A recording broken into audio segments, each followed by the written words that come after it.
What's going on, everyone? So DeAngelo Russell is officially a Los Angeles Laker.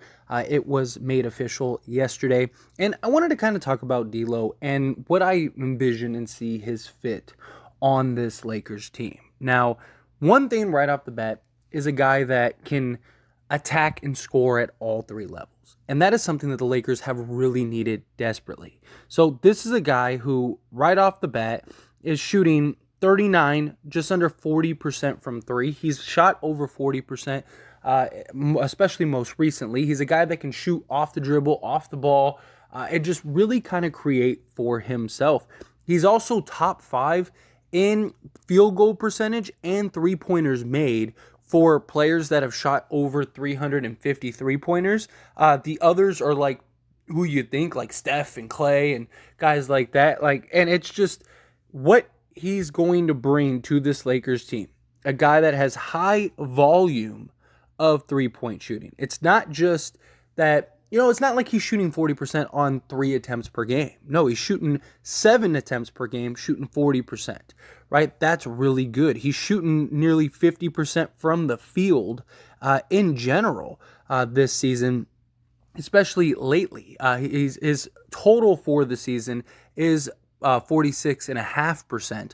But like I said, he's shooting closer to 50% in this most recent run. Has really picked it up and has just been a real solid contributor and just player for the Minnesota Timberwolves. He's a guy that's averaging 18 points per game on just 13 shots.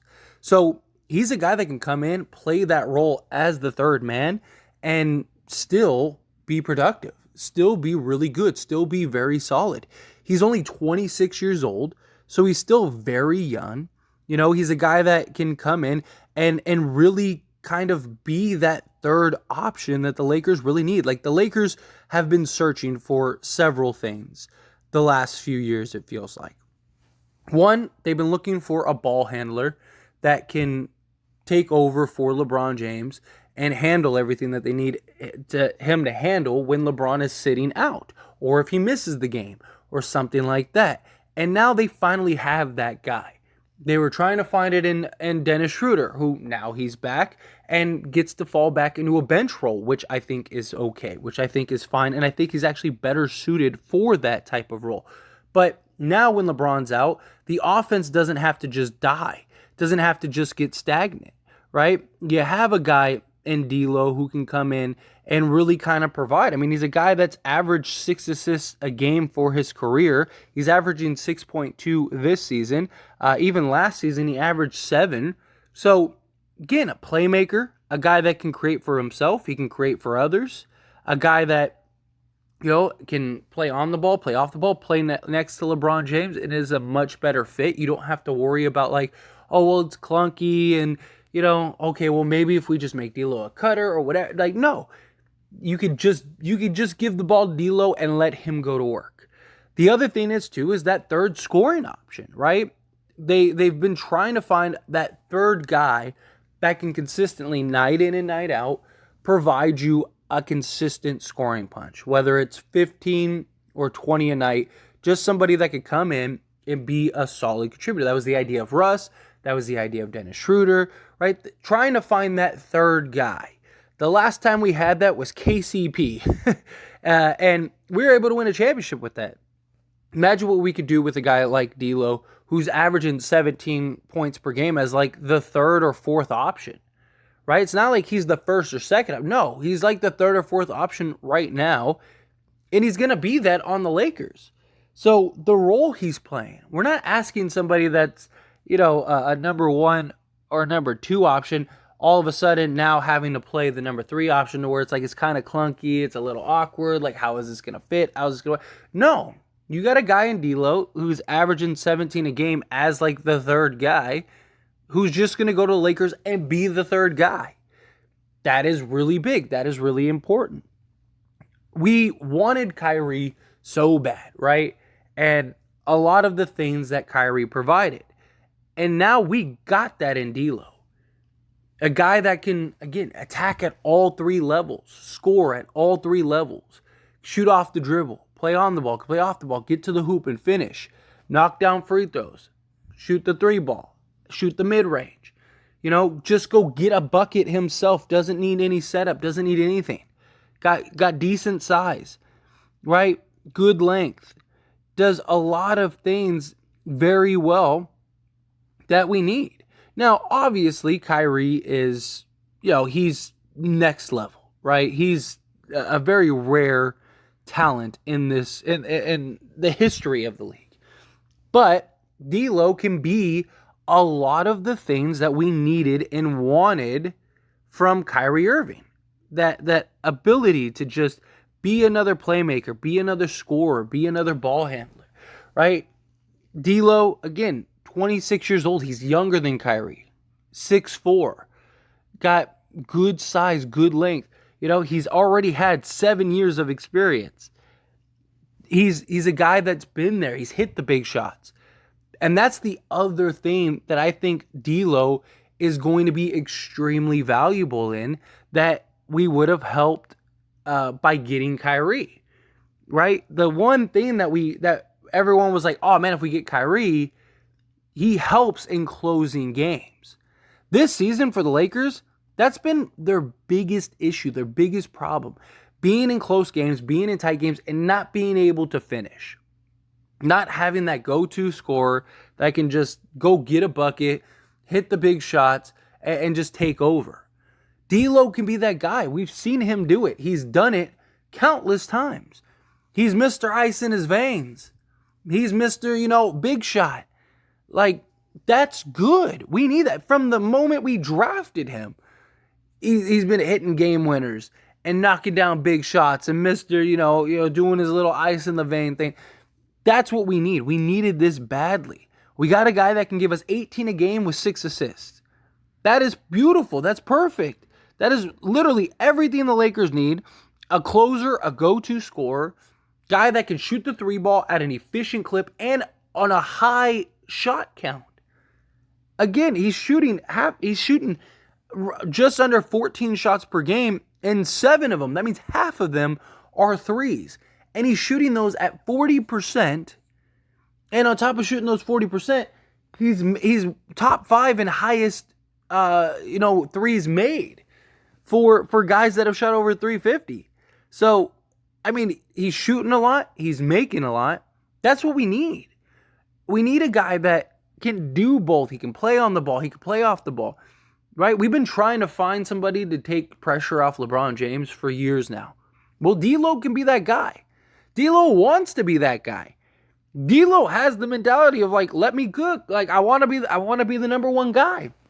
Right? And he was supposed to be when we drafted him. We drafted him with the idea of like, he's going to be our future. This is a guy that can go get you 20 to 25 a night and also dish out, 8 to 10 assists. That was the idea of D'Lo. And then D'Lo thought like, hey, I'm going to get in this locker room and snitch on Nick Young, and it kind of ruined everything, right? But luckily this time around, there are like everybody that was involved in that situation, they're all gone. So you don't have to worry about like somebody being like, I was there for that. Even Magic Johnson is gone, right? So that helps. That sort of stigma and idea and stuff is gone. He's more mature now. He's more responsible. He's a better player now than he was. He's evolved his game tremendously. If we could get, dude, I don't know how many people remember Brooklyn D'Lo. If we could get Brooklyn D'Lo, we might be the best team in the league. Like, Brooklyn D'Lo was good, really good. And, he's playing better statistically than the year that he made an All-Star. So we literally got an All-Star for Russell Westbrook and a protected first-round pick on top of 2 other pieces, which we'll cover in this segment. I'm going to go through all of the players. But, again, like, D'Lo is the complement. He is the perfect complement, in my opinion, to be alongside Anthony Davis and LeBron James. That's reasonable. Obviously, Kyrie Irving might be the best in the league. You can make an argument in the league, maybe even next to like maybe KD. He's up there as like one of the best fits, and it's just because of his relationship with LeBron. We know it would work.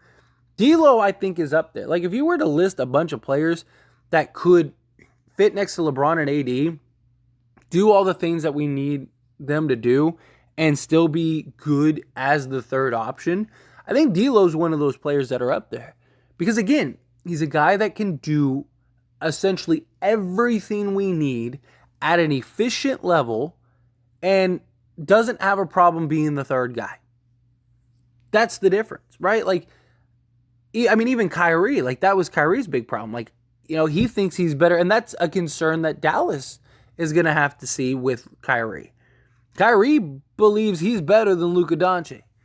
So he's going to be looking at it as, I'm older, I'm wiser, I'm better, and you want me to take a backseat to you? I'm supposed to be taking a backseat to this guy? Like, you know, that's the difference.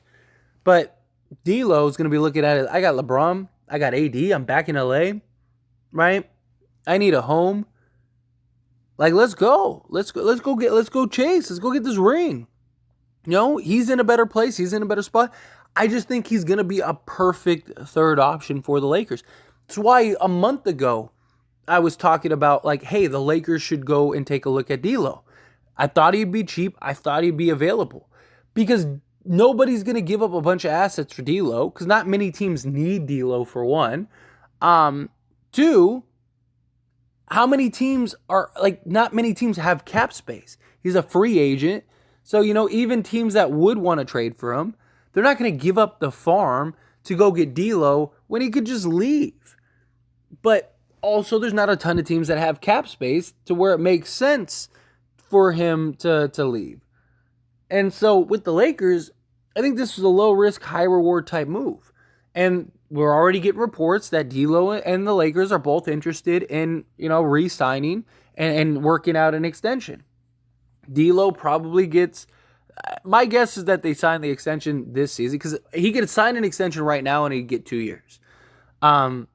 If he waits till the offseason, then he could get 4 years. So the question is, do the Lakers go and say, okay, well, we'll give you, you know, $25 million a year right now. That's what we'll give you for 2 years. So we'll give you, 2 years, $50 million. And then the timeline matches up with LeBron. Or do they say, we'll give you $80 million over 4 years in the offseason? Like, you know, maybe get a discount, but you're getting more years, getting more guaranteed money overall. Because D'Lo's not going to be a, you know, $30 million a year guy again, in my opinion. But I do think he's worth, you know, in the 20 to 25 million range. That I think is fair. I think that is realistic. So if you're the Lakers, you offer him 4 years, 20 million, you know, and then give him, you know, a player option for that last year, whatever, right? Even then, he's still not even going to be 30. That's perfect. It's a win-win. I really like the D'Lo acquisition. I really think D'Lo is going to help this Lakers team. I think this was a huge pickup, and I think this is something that is going to go very under the radar right now. But once we see everybody start clicking and we see what D'Lo brings to this Lakers team, because I think a lot of people have this idea of what D'Lo is in their head, especially Laker fans, given like the bad taste left in our mouths when he left. This isn't the same D'Lo. This D'Lo is much better, much more experienced, better scorer, better shooter, better everything, and has been a guy that's he's been the number 1 option, he's been the number 2 option, he's been the number 3, and I mean on the Warriors you could say he was like the 4th. So he's going to make a big impact. But anyway, as always, this is a discussion, so I pass the question to you. Let me know your thoughts and opinions down in the comments below. What do you think of D'Lo returning to the Lakers? Do you love it? Do you hate it? However you feel, whatever your thoughts are, I'd love to hear it. So let me know down in the comments section.